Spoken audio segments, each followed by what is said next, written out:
ये कहानी है एक रियल हॉन्टेड प्लेस जिसका नाम है बाहरी घाटा, जिसे स्थानीय लोग मौत की घाटी के नाम से भी जानते हैं।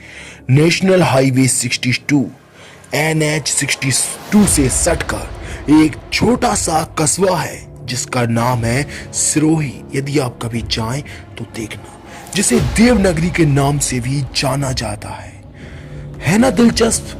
एक तरफ मौत की घाटी जिसका नाम है बाहरी घाटा और दूसरी तरफ एक ऐसा कस्बा जिसका नाम है देवनगरी, यानी कि देवनगरी देवों की नगरी में मौत की घाटी। अपने आप में एक अद्भुत अनूठा सा सच। ये नगर बसा है रजवाड़े राजस्थान की गोद में, जिसे इस भीड़धरा का जिला होने का गौरव प्राप्त है। माय ओन डिस्ट्रिक्ट, मेरा अपना गृह जिला। दरअसल ये शहर सिरोही तीनों तरफ से बाहरी घाटे की गोद में बसा है। अब 4 लाइन बन जाने के बाद इस घाटे को काफी हद तक पॉट कर कम किया गया है, पर इसकी विभत्सता आज भी उतनी ही भयावह है। आए दिन यहाँ भयानक सड़क हादसे होते रहते हैं, जिनकी विभत्सता हर किसी को सोचने पर मजबूर कर देती है कि आखिर इन भयानक हादसों के पीछे क्या राज है।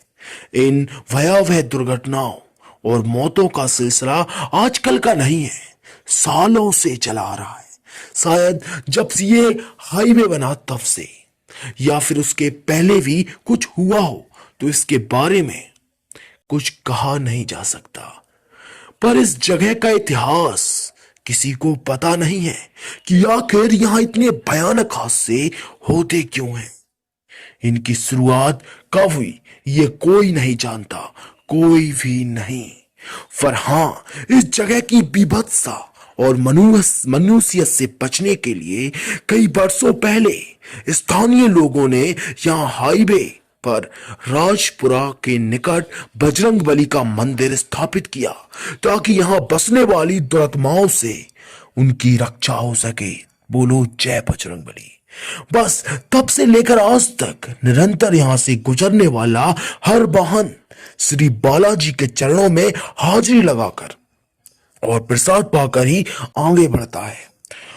आप लोगों में से यदि कोई यहां से गुजरा है हो, अथवा आप उस भविष्य में कभी भी इस हाईवे से सफर करेंगे, तो इस जगह का यह अद्भुत दृश्य देखने का अवसर जरूर प्राप्त होगा।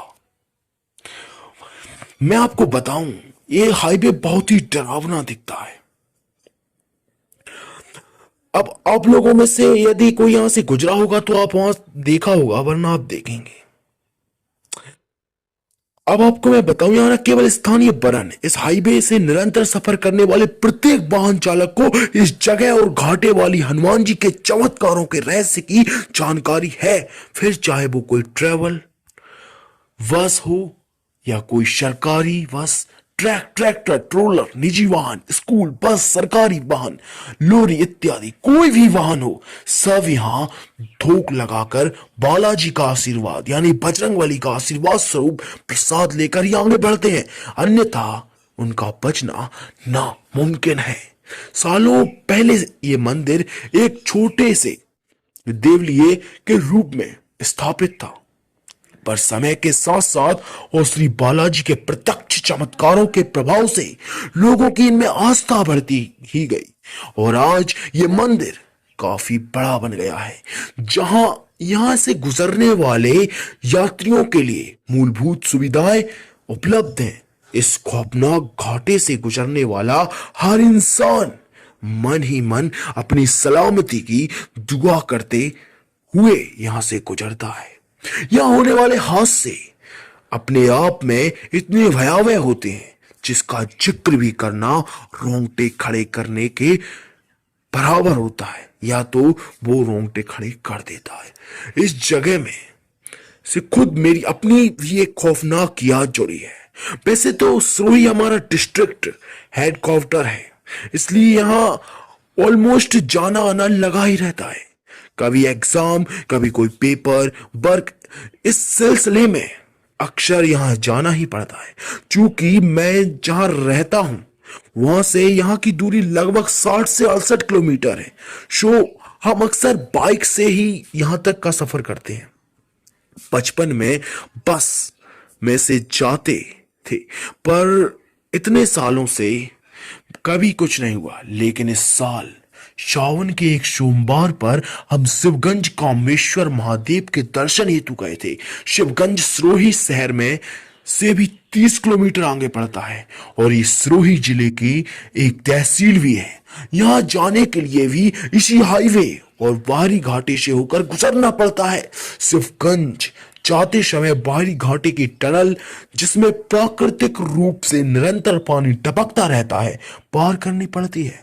हमारे उस सफर से ऑलमोस्ट 15-20 दिन पहले यहाँ एक बड़ा ही भयानक हादसा हुआ था, जिसमें भरी बरसात में टनल की मरम्मत करने आए कुछ श्रमिक की जेसीबी द्वारा हटाए जा रहे मलबे के नीचे दबकर दर्दनाक मौत हो गई। लेकिन ये एक आम बात थी। उस दिन जाते समय तो सब कुछ नॉर्मल ही रहा, लेकिन जब हम शाम को वापस आ रहे थे, मैं, मम्मी और पापा, तब जैसे ही हमने उस टनल में प्रवेश किया, अचानक ही हमें कोई चीखें, एक सांस सुनाई दी और ये आवाजें तब तक आती रहीं जब तक कि हमने वो टनल पार ना कर ली। वहां उस टाइम हमारी बाइक के अलावा सड़क पर सिर्फ एक ट्रक था। उस घटना के बाद हमने घर पहुंचने तक अपना मुंह तक नहीं खोला और घर आकर जब मैंने मम्मी पापा से उन आवाजों के बारे में पूछा तो मम्मी ने मुझे बताया कि उन्हें भी वो आवाजें आ रही थी, पर पापा को कुछ भी सुनाई नहीं दिया था। उस हादसे ने सच में सोचने को मजबूर कर दिया कि आखिर वो सब सच है या एक वहम। अगर वहम था तो मुझे और मम्मी को एक साथ कैसे, और सच था तो पापा ने कैसे नहीं सुना? ये सवाल मैं हर रोज अपने आप से पूछता रहा, पर कभी कोई जवाब नहीं मिलता।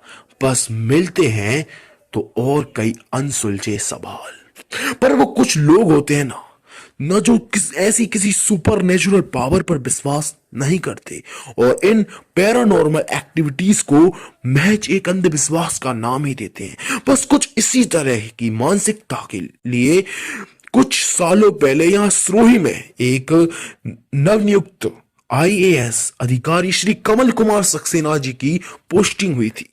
सक्सेना जी कि ये पहली पोस्टिंग थी, सो उनमें काम करने का जज्बा भी बेहद शानदार था। वे अत्यंत ही कर्तव्यनिष्ठ होने के साथ साथ अनुशासन प्रिय भी थे।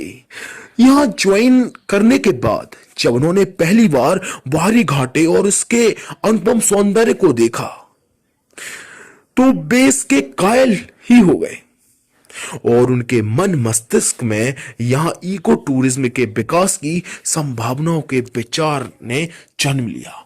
जब उन्होंने इस बात का जिक्र अपने पीए से किया तो उन्होंने उन्हें इस जगह के खौफनाक सच से रूबरू करवाया। लेकिन सक्सेना जी का ऐसी किसी अंधविश्वास वाली बातों पे कोई विश्वास नहीं था। उन्होंने अपने पिए के मुंह से ऐसी बात सुनकर उन्हें खूब लताड़ पिलाई। अरे क्या आप भी गुप्ता जी ऐसी मनगढ़ंत बातों पर विश्वास करते हैं? अरे भला आप मुझे बताइए, इस दुनिया में ऐसी कौन सी सड़क या हाईवे है जहां पर एक्सीडेंट नहीं होते? तो क्या हर हाईवे पर सड़क हॉन्टेड है? बोलिए। मैं आपकी बात से सहमत हूं सर, पर आप ही सोचिए, क्या यहां से गुजरने वाला हर इंसान अंधविश्वासी है? क्या इतने लोगों में से किसी ने सही गलत के बारे में नहीं सोचा होगा? यहां से गुजरने वाले ट्रक पूरे देश में माल सप्लाई करते हैं, फिर भी क्यों इसी जगह आकर हनुमान जी के दर्शन बिना आगे नहीं बढ़ते? माना सर कि वे लोग कम पढ़े लिखे हैं, अनपढ़ हैं, पर वास्तविक और परलौकिक घटनाओं के अंतर को तो समझ ही सकते हैं।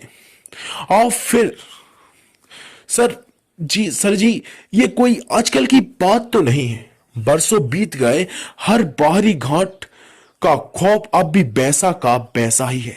जरा सोचिए सर, ये हाईवे हमारे पूरे जिले के ठीक बीच में से गुजरता है, जहां सब तरफ ऐसा ही जंगली इलाका है। फिर भी कहीं इतने एक्सीडेंट नहीं होते, तो आखिर यहाँ आकर ऐसा क्यों हो जाता है जो लगभग हर रोज इतने हादसे होते हैं, और वो भी इतने दर्दनाक कि कभी कभी तो लाशों की जगह उनके टुकड़ों को इकट्ठा करना पड़ता है। कहते हुए गुप्ता जी ने एक गहरी सांस ली। उनकी बातें सुनकर कलेक्टर साहब भी एक वारगी तो सकते हैं मैं आ गए, और फिर उन्होंने खड़े होकर गुप्ता जी के कंधे पर हाथ रखा और उनका मखौल उड़ाते हुए बोले, डोंट वरी गुप्ता जी, आप इतना प्रेशर मत लीजिए और इस प्रोजेक्ट को शुरू करवाइए। मुझे वायरी घाटे की हिस्ट्री में कोई दिलचस्पी नहीं है, मुझे तो इसकी जियोग्राफी में इंटरेस्ट है। So let's do work. Is that clear? अब इस टॉपिक पर कोई और बात नहीं होगी, अंडरस्टैंड? उन्होंने गुप्ता जी के कंधे को थपथपाते हुए कहा। गुप्ता जी ने कलेक्टर साहब को इस प्रोजेक्ट को शुरू करने के लिए रोकने के लिए अपनी तरफ से पूरी कोशिश करके देख ली, पर अंततः उन्होंने मन महसूस कर चुप रह जाना पड़ा। सक्सेना जी अपनी जिद के पक्के थे और सीनियर भी। गुप्ता जी चाहकर भी उन्हें रोक नहीं पाए और इस खूनी प्रोजेक्ट का हिस्सा बन गए। कुछ महीनों में सारी फॉर्मेलिटीज कंप्लीट कर ली गई और फिर इस मौत के घाटे बाहरी घाटे में इको टूरिज्म कैंप शुरू कर दिया गया। दोस्तों, यह है हमारी कहानी का पार्ट 1। तो पार्ट 2 में आखिर क्या होगा? क्या इस कैंप के बनने के बाद टूरिज्म यहाँ आएंगे और क्या उनके साथ भी ये दर्दनाक घटनाएं होंगी, या फिर इस प्रोजेक्ट के कारण यहां से ये साया ही हट जाएगा? क्या सक्सेना जी इस यहाँ के माहौल को बदल देंगे, या फिर एक अंधविश्वास से ही एक सच्ची घटना?